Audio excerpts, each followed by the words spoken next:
Hello and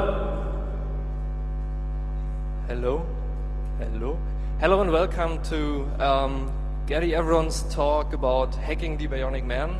Basically, it's about hacking bionic implants. Have fun.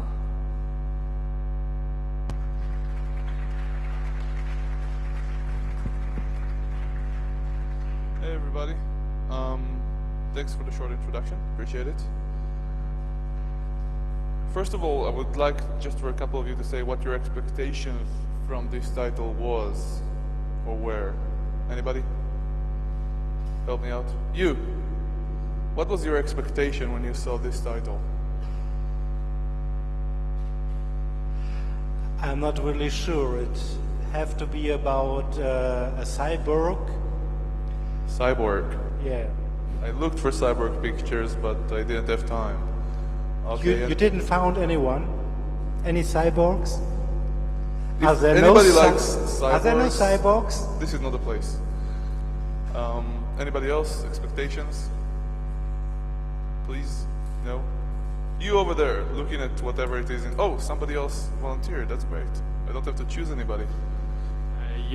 Probably you're hacking medical instruments inside Medical instruments. Although that would be cool, most of them are not connected to anything. So they don't care about bugs either. That will change one day, at least in some cases. Okay, let's just get started and I'll tell you what to expect. I would like a show of hands. The echo. The echo here is amazing. I would like a show of hands. Who here is a science fiction / fantasy / comics / anime or anything of the sort fan?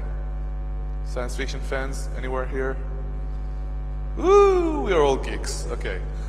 So, if you're not science fiction fans, this is probably the best time for you to leave. Not because I don't want you here, quite the contrary, but because this presentation is really built for you, and I hope you enjoy it. As to expectations, well, it's gonna get crazier from slide to slide, I hope, and if you like science fiction, you'll enjoy it. Otherwise, I'm not even going to try and meet your expectations. Let's go. Hacking the Bionic Man. So, anybody remember this show? Old people are really devoted fans. Or people of really old syndicated TV stations. I was one of those. So the $6 Million Man is a 60s show, 60s, 70s show, and it's built according to its time. I'm not really going to talk much about it, but it was the inspiration for the name of this talk.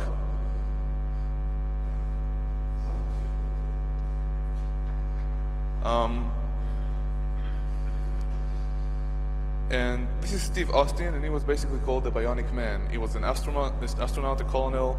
He fell down to Earth. Gentlemen, we can revive him, or whatever it is they said. And he was worth $6 million, which today doesn't sound like much, but back then, anybody seen the $1 million thing on one of the movies would probably realize that. So that's the inspiration. Just as a side note, there is now a show that renews a different show called The Bionic Woman, which is about to start up. So follow that if you're interested. So, who am I? My name is Gadi. Hey, nice to meet you. I work for an Israeli company called Beyond Security, which does vulnerability assessment products from fuzzers to Nessus-like products. I didn't just say that, I'm gonna get killed. Seriously. Vulnerability assessment for large organizations. And B-Storm. Thanks, Ilya. That's Ilya.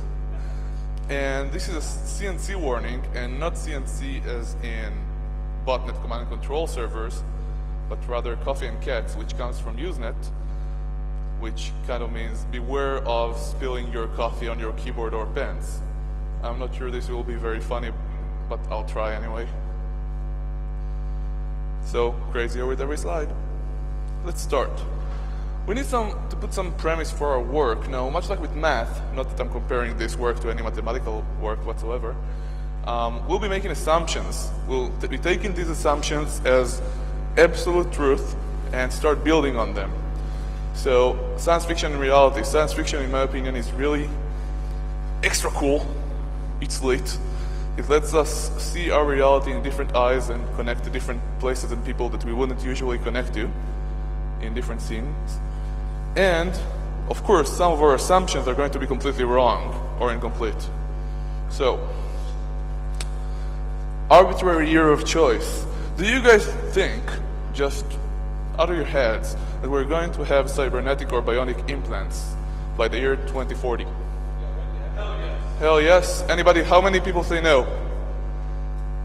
You say no, okay. This is just an arbitrary year. I could have written 2010, 2100. Of course, a lot of social issues involved, political issues, but I generally believe we'll have some sort of implants like that around. It seems like many of you believe it too. So, the meaning of life.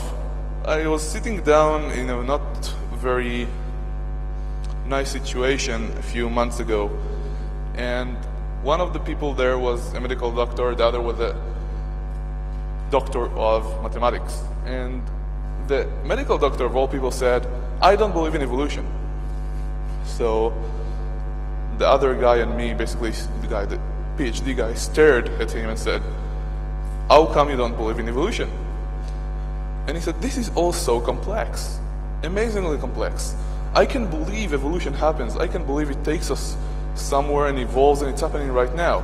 I cannot, whatever happens, believe they just came out of nowhere. Started just like that. Somebody had to bear something, whether it's aliens, a supreme being, whatever it may be, in his opinion.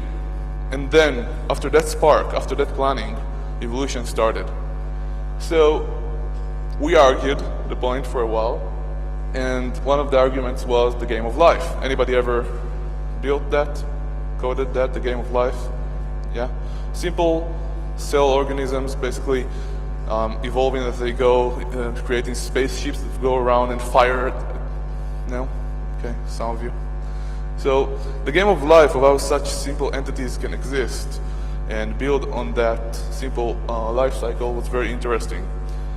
Another argument that was brought forth was by the PhD, and it was about Boeing 747. The Boeing 747 is an example we'll get back to in a minute, or 30, but it's basically, well, now a little bit old, but still a very complex system. If you remove the wrong bolt or cog, it will stop working altogether. That may not be every cog or every bolt, but that's basically it. So how do you reach such an amazing system, such a complex system? Again, did somebody just come and build it and then evolution happened? This is something we'll discuss a little bit further later.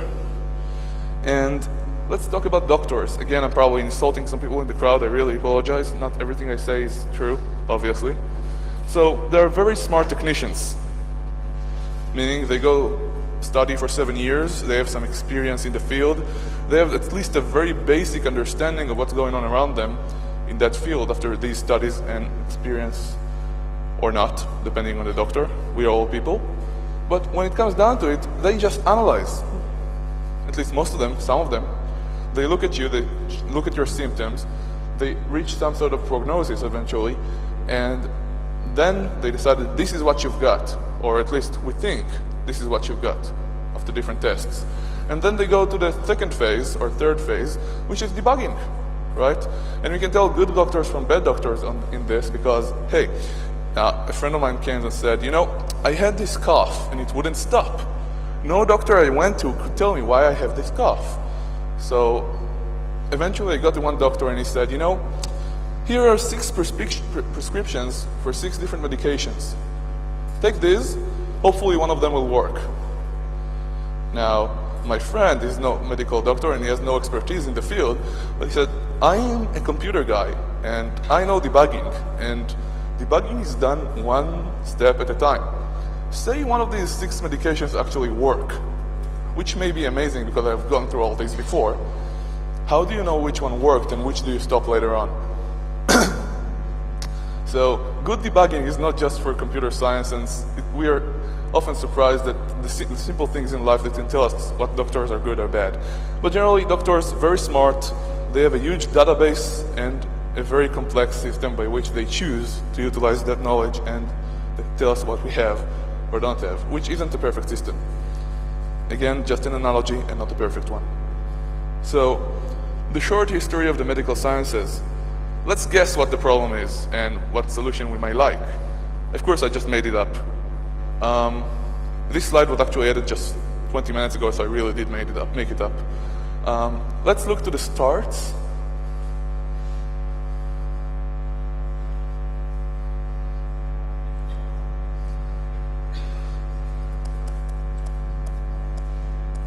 Yeah. So let's look to the stars for informative guesses. The stars do tell us a lot. And there was, of course, was alchemy. And there were all these alchemists dying because they kept drinking mercury. Apparently mercury was the wonder cure that you had to stick in everything you made. You could brew different magic potions, and it was very cool, and you can sell them for quite a few bucks. And of course, eventually you could stumble upon something that actually works. But usually you wouldn't stick to it anyway, and it wouldn't work anyway. You didn't have any scientific method to employ. We didn't yet reach Newton, Hume, or Popper. And, well, that's medical history in my opinion. And of course, then we reached to advances in medical science. We started with digging up bodies. Consider everything that we have today, which may seem like a lot to some or pretty much nothing to others who like science fiction. It all started from digging up bodies and then digging up some war bodies. And then they started drawing some nice pictures, and eventually they invented physiology. And today we've got chemistry and biology and a lot of other stuff going on. Again, I'm just making it up as I go, just for some basic premise to work on. So, in other words, what we do today is basically behavior analysis. We observe. We play with biological samples, okay, whether they're cells or lab mice or monkeys or humans. And, well, chemistry is a little bit different, and I don't know much about how they actually do the research, and there is medical research going on. What we described earlier is not what all doctors do or all that they learn to work with. And we'll talk about chemistry a little bit later if we have time. And there are reasons why the FDA and other such organizations around the world exist. Why does it take so many years in testing on animals and humans and such, well, testing, in order to get the drug out to the stores, and then some of them are recalled? We need to remember that aside to the whole development process, we also have a very complex environment that may impact what's going on. Let's start talking computer terms, not biology. If there are any biologists in the crowd, you may as well leave now, I'm gonna piss you off. So, this actually means that we've been reverse engineering, right? If we are technicians and you talk to medical doctors and say, of course this is how it is, but we keep advancing. We need to stay up with the latest journals and the latest information, and that is because we're still learning the human body, which is pretty obvious. So let's consider this in a different fashion, such as looking at Regmon or Filemon and to see what the program does, to using sandboxes, emulators, virtual environments. Some of this is already employed, other things aren't. Looking at all this with computer technology. Of course, we started with pure observation, but now they actually set up experiments and see the differences between the different experiments and statistical pools they choose from, etc. It's not so straightforward anymore. And of course, we reach biology. Let's play with the cells. Let's see what happens next and why. But still, it's mostly observation and little tinkering. Secure coding. Now this is more our stuff. So consider programs, code. Anybody here know of programs that have no bugs in them? What? Hello world. Well, depending on different environments, I'm sure we can stick something to it too, right? Hello world doesn't count. Okay. So, any programs with no bugs? Even if you tested the program completely, you can never know there is no bug in them. Let's not even discuss trusting trust with what's going on in the compiler or the operating system, the environment, etc. There are always bugs. But as you all know, What does most code look like?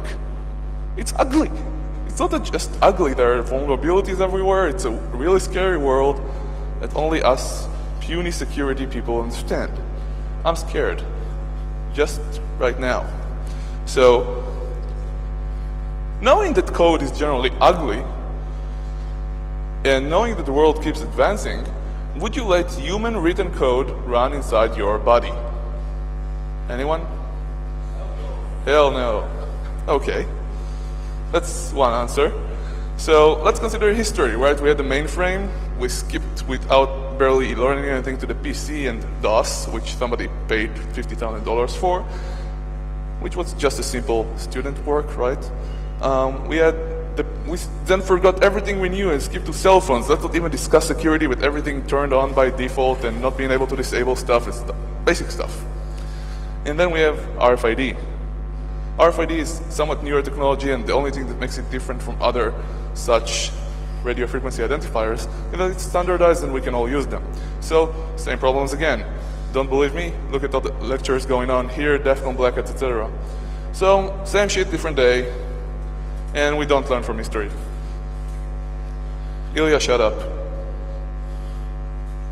So, say you found a bug. What do you do? And this is, of course, a bionic implant with a bug, or some sort of program running in the human body. Do you release it in full disclosure? Do you report it responsibly? Of course, right. Maybe it's running Windows CE, I'm not sure. Do we do non-disclosure? Maybe we sell it to iDefense? I'm not sure. This alone this is the entire old full disclosure debate. Taken from the security realm, the full disclosure mailing list, and just not completely and pretty much missing a lot of pieces, stuck here on the slide. Does anybody here really believe that if these things become commercial, there won't be bugs in them? And again, things don't need to be malicious, right? It could be just a mistake. The power can go off. I don't know, I'm kind of stuck on this slide. So, let's patch the problems. Patches are also written by humans, at least I hope, and they don't always work. And they create their own different issues with the environment. Let's not mention service packs, which can actually require an environment upgrade. Don't know how that works in a human. So what happens if the vendor no longer exists? Do we have third-party patches? Do we trust third-party patches with our own computers, not to mention bodies? And this is pretty straightforward, but it's funny. Do we take ZERT, the Zero-Day Emergency Response Team, which I like, I'm a part of ZERT, and say, hey, you guys, can you create a patch for my body? I don't know. These are actual patches, not code fixes. So let's distribute the patches. Do we have specialized centers? Do we go somewhere, get into a big machine, stay in there for 2 hours, leave, and we are patched? Imagine the queues, one more place to queue for and maybe pay taxes for that to exist, right? And maybe it will get easier with time, and centers such as schools can give them to us. We can send it by post, right? We can send it in a letter, so somebody can pick it up, change the disk, or maybe steal our patch for free. I'm not sure. How P2P will work with that? So what's your ideas for that? Of course, this is all about cost and technology. What would you do? Anybody?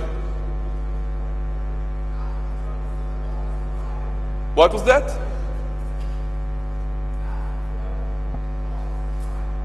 Water supply. Leave the patch in the water supply. That's gotta be good. You watch a lot of science fiction, don't you? Crappy one. Okay.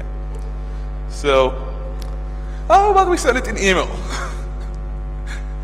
I wonder how that will be secure. How about web pages we need to go to? Man in the middle, phishing. Let's go on. What if we synchronize the bionic implants with Outlook?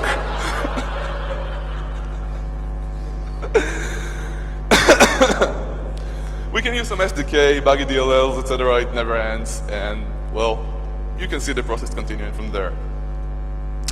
So, how do these implants communicate?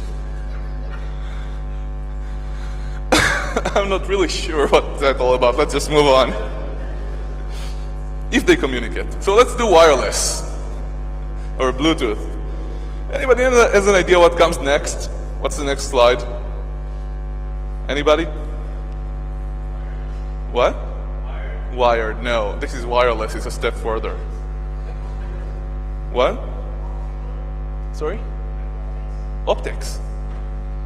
Maybe we should, go to the sun, change the way it pulses so it goes through our eye, codes our brain to send proteins to our body, and okay, never mind. Science fiction, right? Doesn't have to be. Sorry? B-plug. So, some of us discussed in the past the evil idea of actual viruses going over wireless and going to an airport with the laptop that's infected. But actual airborne viruses, your body interacting with other bodies, or more like implants in other bodies, and just like the rules of regular, absolutely regular biological epidemics, this is an airborne virus made of bits. Now, if it does synchronize with Outlook, it's like warp speed across the world and other ways of infecting people. But let's move on. So, when exploits come, viruses follow. So, what would viruses or malware, sorry for the terminology, do when they have access to the human body? I came up with two simple options here, identity theft and DOS. I'm not sure what to think about that. Well, it's just the basics, right? How about that? I mean, consider if they can do ransomware on your email with some lame encryption, what about ransoming your heart? These days, we have these little devices in our hearts getting implanted when we have problems. What if say you get in touch with these implants and say, look, your bypass is going to stop working in 5 hours unless you wire $1 million. Or my homework for tomorrow. I'm not sure. It's promiscuous. If it's on the internet, some kid will do it to a friend and ask for him to make his homework or give him a sandwich. So, arbitrary year again. Would we by the year 2040 have brain implants? Even simple ones. Consider extra RAM, even simple stuff like arithmetic calculation or photographic memory, whatever simple may be for the brain. I don't really know. What do you say, 2040, will we have brain implants of some sort, basic sort? Oh, come on! Too early, too late, never gonna happen? Okay, yeah. Why are you looking away? What do you think? Oh, somebody actually volunteered, damn, okay.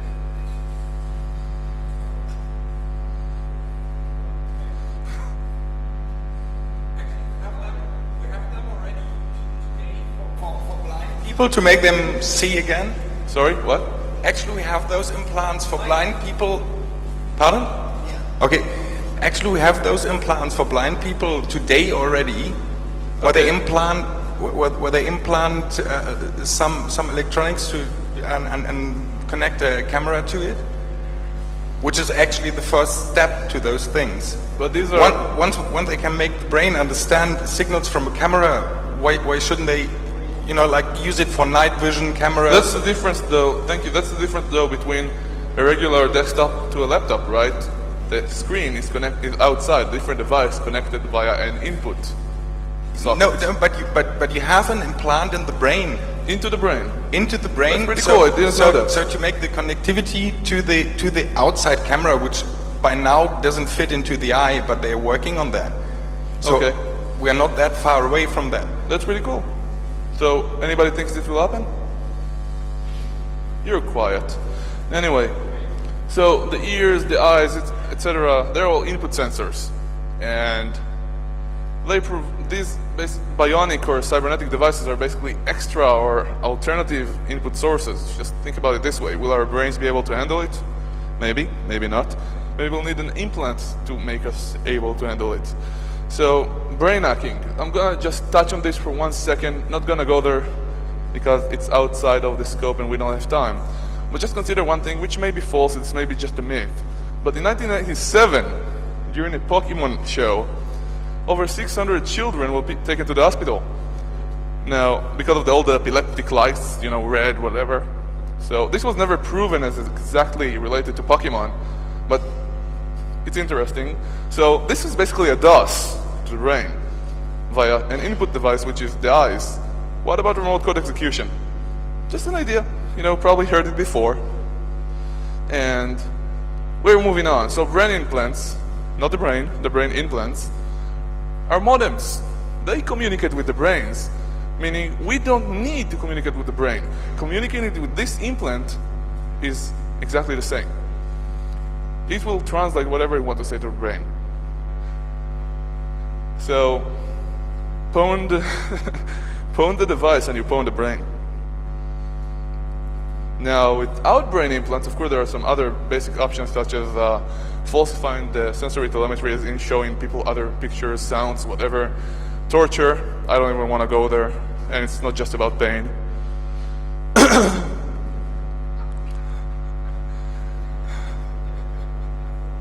Now consider access to the brain.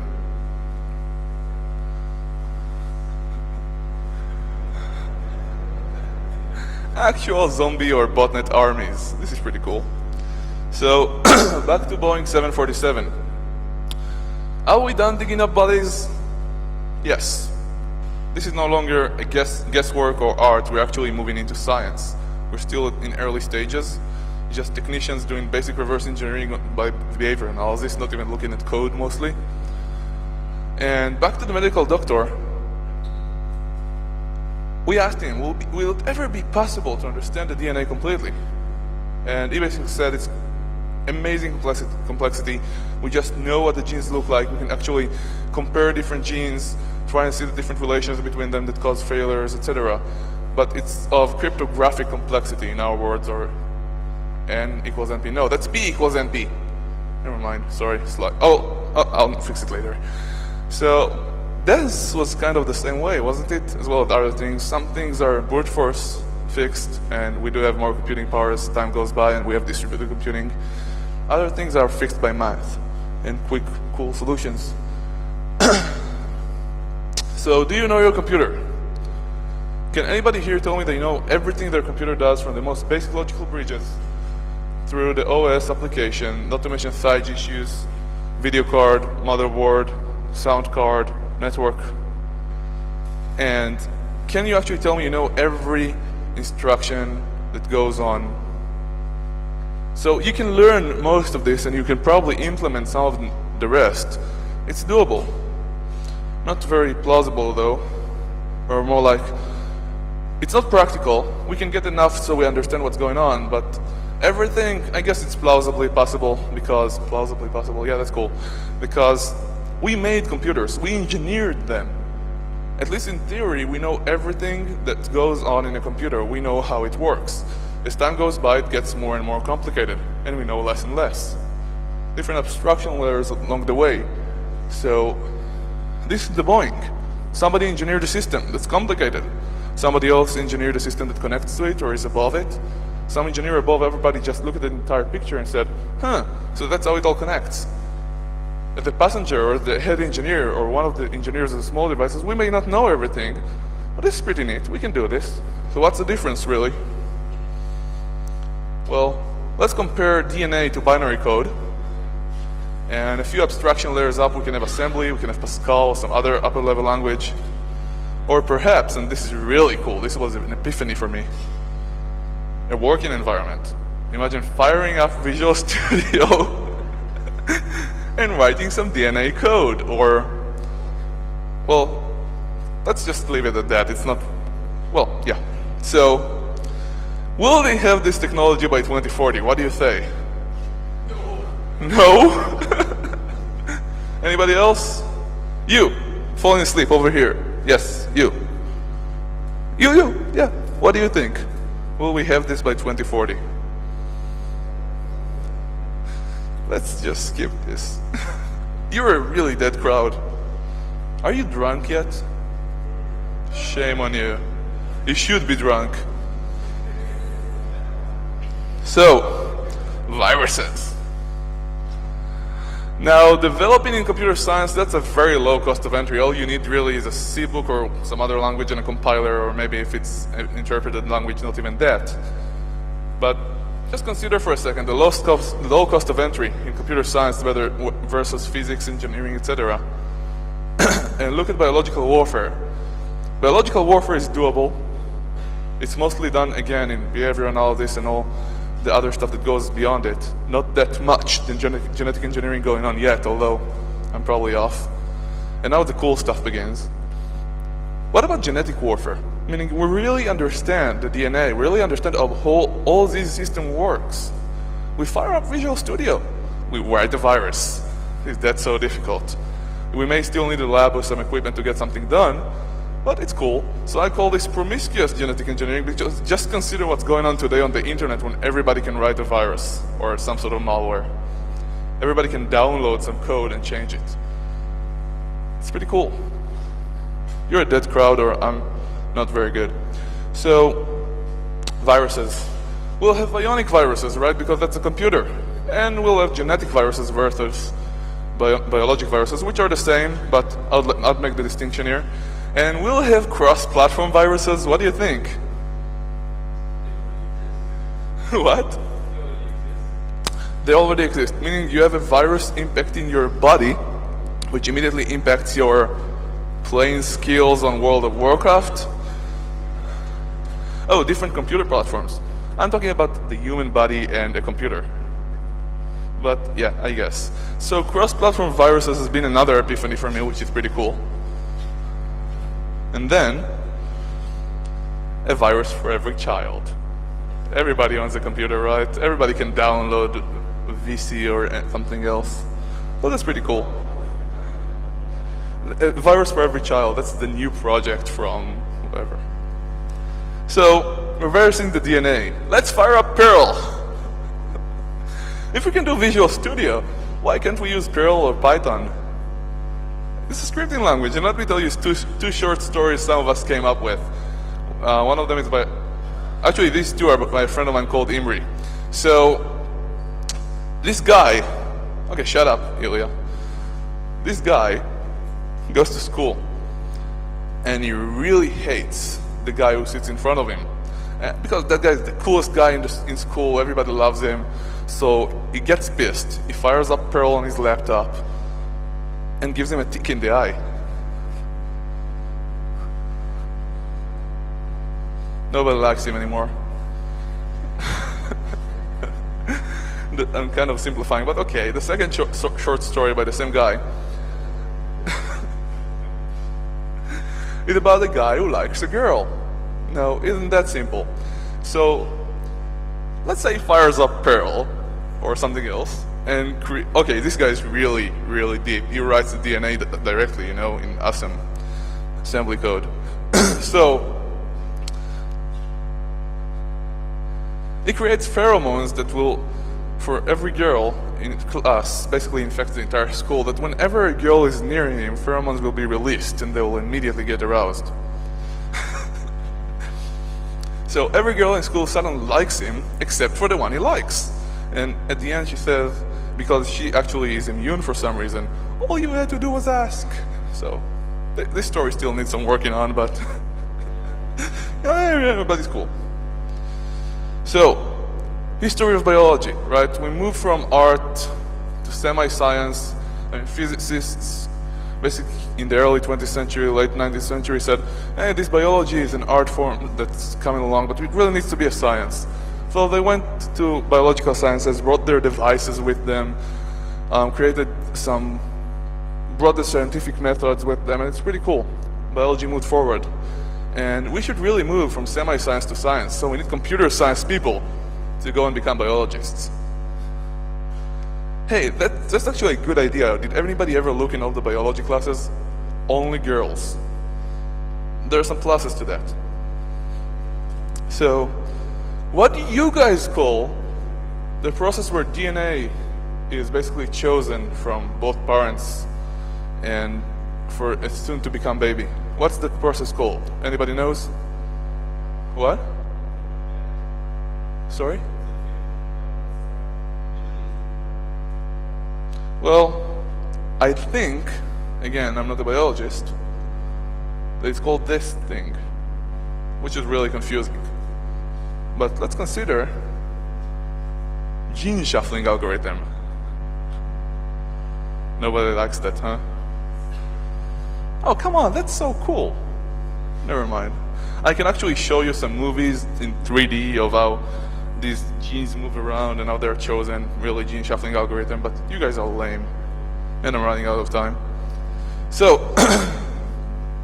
the DNA is just a program, but it works for, or basically if we treated the DNA as a machine, I could actually say it's a single-purpose machine. It's a single-purpose computer with a lot of if instructions along the way. But it's extremely elaborate. A ton of argument options, a ton of if statements, a ton of options for modular, pluggable things moving around.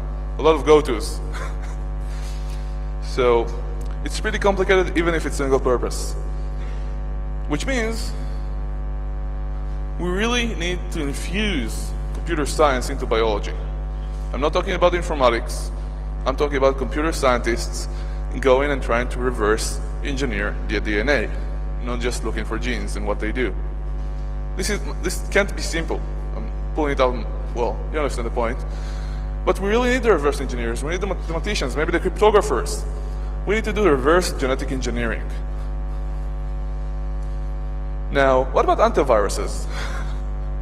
Now, this could be for the implants we talked about earlier. This could be for DNA or genetics, but do we do signature-based?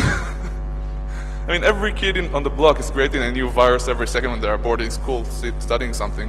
So signature-based, as we know, is reactive and, of course, requires updates. So do we do the post box again, maybe email? Not so sure. Heuristics, let's not even go there. And, of course, there is anomaly detection. Do we really want to do anomaly detection in the body, the human body?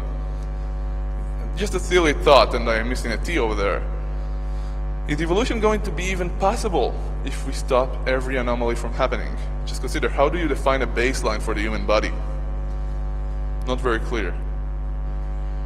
Now, how about the personal firewall? You attempted to move your right finger to pick your nose. Do you approve of this action? Or more simply and annoyingly, do you approve for muscle ABD2-A to move upwards and never mind. So personal firewalls seem pretty cool to me. I don't know, but what the interface will be, that will be interesting. So, how is that personal firewall gonna work with sex?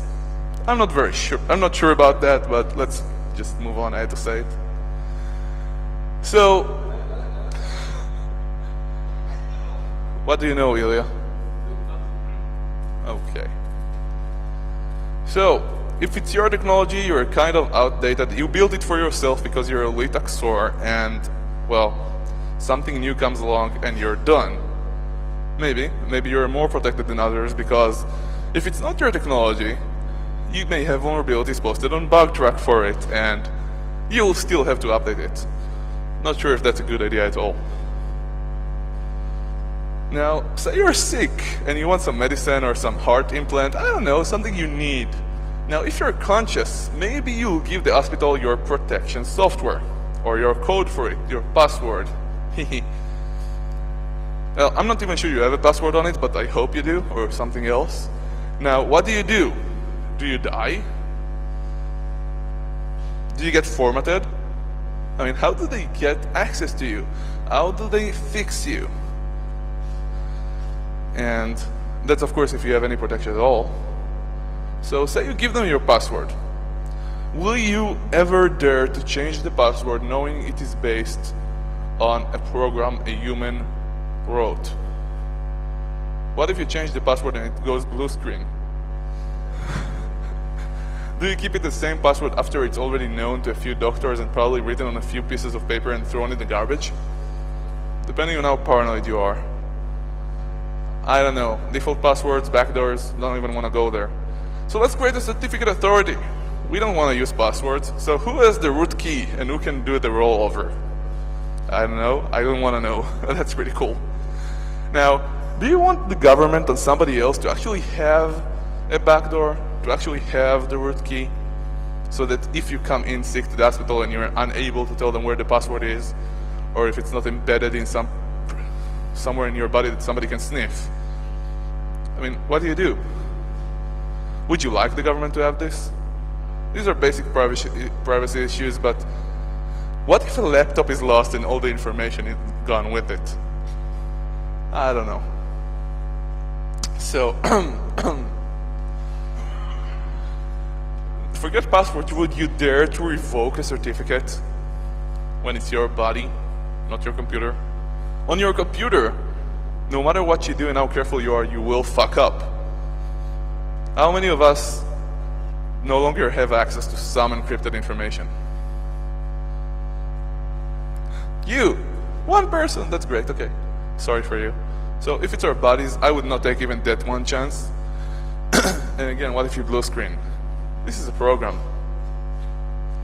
So, privacy concepts and concerns. Ethics, privacy, this is very much explored. Biologists, doctors, geneticists, they all talk about this non-stop. I can't really listen to any of these lectures because they are repetitive and haven't really changed in several decades. But there is some good science fiction out there by Neil Stephenson or John Varley. Good stuff. Other books out there, it's worth looking into if you like it. So, privacy concerns that are real. Who controls your bionic implants or your children's? How about Chastity Belt 2020? Sold now for half the price. Or say we do some cybernetic sterilization, having some generic implant in our bodies to do whatever it is we want it to do. And how about restricting people from murdering or raping? This is actual thought control happening. It could happen, I guess. And let's say we have some challenges before any of this becomes real. The implants, yeah, we're there already, I guess. Maybe. Not sure about the brain, but we're getting there too. But how will you actually affect body-wide DNA changes?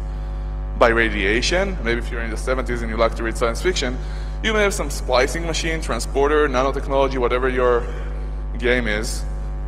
But it's likely going to be something with proteins and RNA and maybe not even atomic programming. But we should probably stick to science fiction for now, because even if one of these works, it will probably be very, very painful if we'll even survive it. So the future is actually here. Somebody mentioned some other stuff going on earlier. There are bionic knees, and actually the guy got disqualified from the Olympics because of one. Body embedded RFID. I look at it as pretty much the same thing, although kinda. It's a good example though from what might happen and will happen.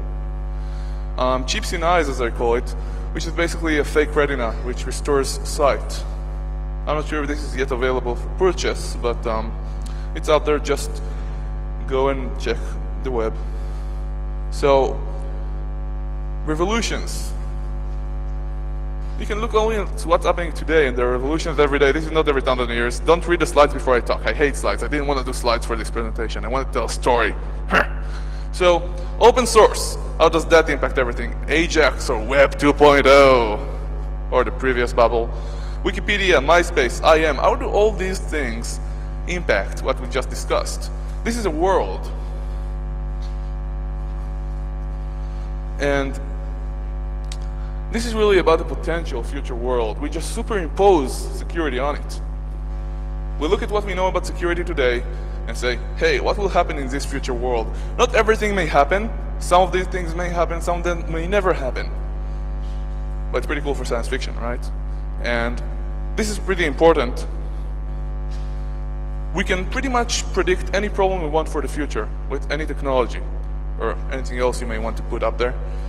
But we can only solve these problems with current known solutions, or ones we invent, of course. So these are issues to keep in mind. Now, we can brainstorm a little bit further, although you guys have been pretty bad throughout all this, kind of quiet. Or we can ask some questions. There are many people who listened to me throughout the past year, and of course I've abused biology and medicine to no end in this lecture, because it's aimed at hackers and security folks. And it was more important to me to get this concept across. And in my opinion, we can actually get people to understand security, plain people, by examples like this, if they care enough. So I would like to thank all these people for listening and giving ideas and putting up with me. And that's about it, I guess. So if you have any questions, I would be more than happy to answer them, or just, yeah. Thank you.